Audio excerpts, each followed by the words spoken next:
से, और ये जितने भी विपक्ष थे ये टुकड़े टुकड़े गैंग असंगठित थे। और ये मोदी जी ने खुद कह दिया जीतने के बाद कि हम नहीं जीते, तुमने जिताया, तुम असंगठित थे, तो टुकड़े टुकड़े गैंग थे, इसलिए मैं जीत गया। आज भी तुम असंगठित हो, आज भी तुम तो है अंधभक्ति। यही अंधभक्ति है ये। तो क्या है आप बताइए ना। आपके अयोध्या में एक बैंक बनाया गया है, सुनिए जर्नलिस्ट महोदय इधर देखिए, अयोध्या में एक बैंक खोला गया जहां पे ये सारे जो बहुसंख्यक हैं, दलित हैं, शोषित हैं, ओबीसी के लोग हैं, ये जा करके चढ़ावा चढ़ाएंगे, कोई 10 रुपया, कोई 100 रुपया, कोई 1000 रुपया। वो पैसा करोड़ों रुपया जो जमा होगा और जो हम फल फ्रूट और प्रसाद चढ़ाएंगे उसका भोग कौन करेगा?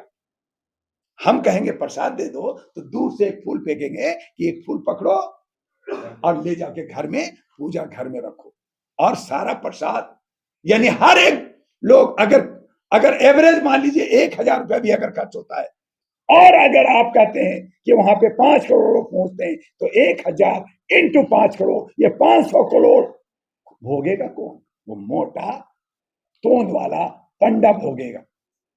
हमें कुछ मिला क्या? हमें स्कूल मिला क्या? हमें जो है शिक्षा मिला क्या? हॉस्पिटल बना क्या? पार्क बना क्या? हमें खाना मिला?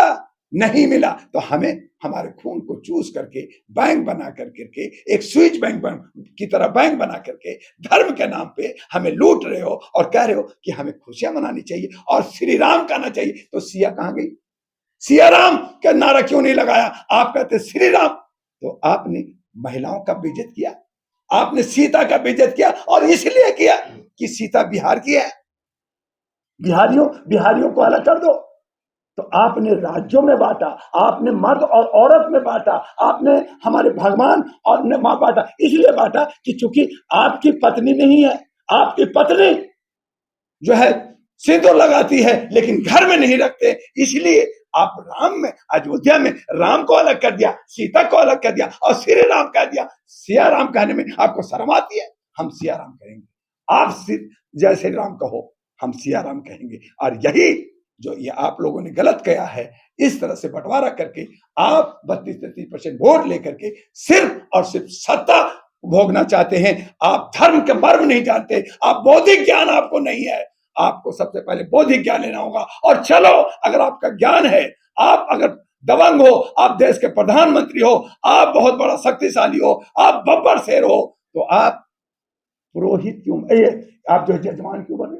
जजमान होता पूजा पाठ करने वाला, और प्रशासन जैसे जजमान हम भी हो सकते हैं। कल परसों 1 महीना बाद 2 महीना बाद जो भी जाएगा वो जजमान होगा, और वो पुजारी को, तो पुजारी मुख्य पुजारी बनो ना।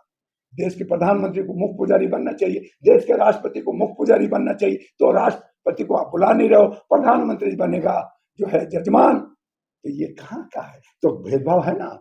आप क्यों? क्योंकि हमारे देश के प्रधानमंत्री ओबीसी हैं, इसलिए वो मुख्य पुजारी नहीं हो सकते, वो पंडा ही होगा। तो जब पंडा होगा और वही जो है प्राण प्रतिष्ठा करेगा, तो भगवान को पैदा करने वाला कौन? पंडा। तो पंडा भगवान का मालिक, भगवान का बाप, भगवान का पूजा करने वाला। तो हम भगवान को क्यों ना माने? आप विरोध क्यों कर रहे हैं? क्यों लग रहे हैं? हम तो मोदी जी की बड़ाई कर रहे हैं भैया, हम मोदी जी के हक मांग रहे हैं भैया। मोदी जी का हक बनता है कि मुख्य पुजारी बने।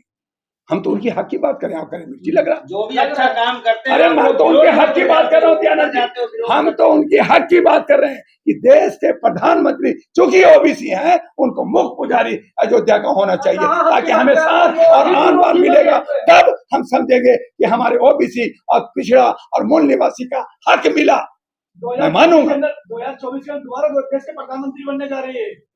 अरे 2 बार क्या, उन्होंने तो सिस्टम बना रखा है, जैसे चाइना, जैसे रशिया 36 साल तक राज करेगा, राष्ट्रपति रहेगा, वैसे मोदी जी मरते दम तक प्रधानमंत्री रहे तो इलेक्शन कमीशन को खत्म कर दे। अरबों खरबों खर्चा होता है, वो खत्म कर दे। यानी आपको जलन हो रही है क्या? हमें क्या को जलन होगा? हमारा करोड़ों रुपया बचेगा, उससे स्कूल बनेगा, हमारे बच्चे पढ़ेंगे, हमारा स्वास्थ्य जो है हॉस्पिटल बनेगा। खत्म करो चुनाव, खत्म करो साहब। आप मोदी विरोधी हैं मानते हो? अरे भैया मैं मोदी का कट्टर समर्थक हूँ। अच्छा। मैं मोदी जी को धन्यवाद, मेरा को तो बस चले ना, मेरा बस चले तो मैं इंडिया गेट पे मोदी जी का एक पुतला बना करके, एक जो है बनारस से पंडा ला करके मैं इसमें पान फूका करके उस पे माला पहनाना शुरू कर दूं, जय हो मोदी जी। यानी मानते हो आप देश का प्रधानमंत्री बनेगा?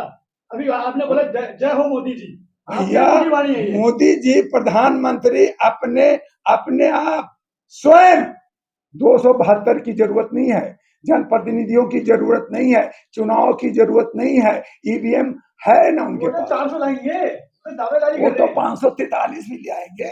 आप 400 की बात कर रहे हैं, 543 भी लाएंगे तो जनता मूर्ख है ना। हमारा अधिकार कहाँ है? हमारा वोट देने का अधिकार कहाँ है? उनके चंद लोग जिनको करोड़ रुपए दे दिया, जो पेड मीडिया है, गोदी मीडिया है, उन्होंने कहा अब 400 पार तो हो गया, चुनाव खत्म। क्यों अरबों रुपए आप लोग कह रहे हैं अरे जब हो गया, जब 400 पार हो गया तो चुनाव किस बात का, इलेक्शन कमीशन किस बात, ये ड्रामा किस बात का? ड्रामा खत्म करो ना यार, ड्रामा खत्म हो गया, सर्कस खत्म, चलो घर, पैसा खत्म। नहीं बोलते आप, कर्नाटका में नहीं बोलते, जहाँ हारते हैं क्या कर्नाटका कर्नाटका में हमारे मोदी जी ने कहा जय बजरंग बली, थप्पड़ पड़ी। उन्होंने कहा केरला फाइल देखो, थप्पड़ पड़ी। उन्होंने लिंगायत को हाथ नहीं दिया, थप्पड़ पड़ी। नतीजा क्या हुआ? जनता वहां जीती और उसके पास सामने विकल्प नहीं था, इसलिए कांग्रेस को वोट दी। कांग्रेस जीता नहीं था वहां, कांग्रेस नहीं जीता था। जैसे आज मध्य प्रदेश, राजस्थान और छत्तीसगढ़ में कांग्रेस हारी, तो जनता कांग्रेस की गलती से, और ये जितने भी विपक्ष थे ये टुकड़े टुकड़े गैंग असंगठित थे, और ये मोदी जी ने खुद कह दिया जीतने के बाद कि हम नहीं जीते, तुमने जिताया, तुम असंगठित थे, तो टुकड़े टुकड़े गैंग थे, इसलिए मैं जीत गया। आज भी तुम असंगठित हो, आज भी तुम टुकड़े टुकड़े गैंग हो, इसलिए जीत रहा हूं। और अगर ये सारी जो भाषा है, जो इसको दशा दिशा है, अगर हमारे बहुसंख्यक नहीं समझते और एका नहीं दिखाते, 1 by 1 नहीं होता, और फिर भी ये टुकड़े रहते हैं, तो फिर 24 में फिर यही बनेंगे। और अगर एका दिखाया, इनको उखा के फेंकने में एक दिन लगेगा।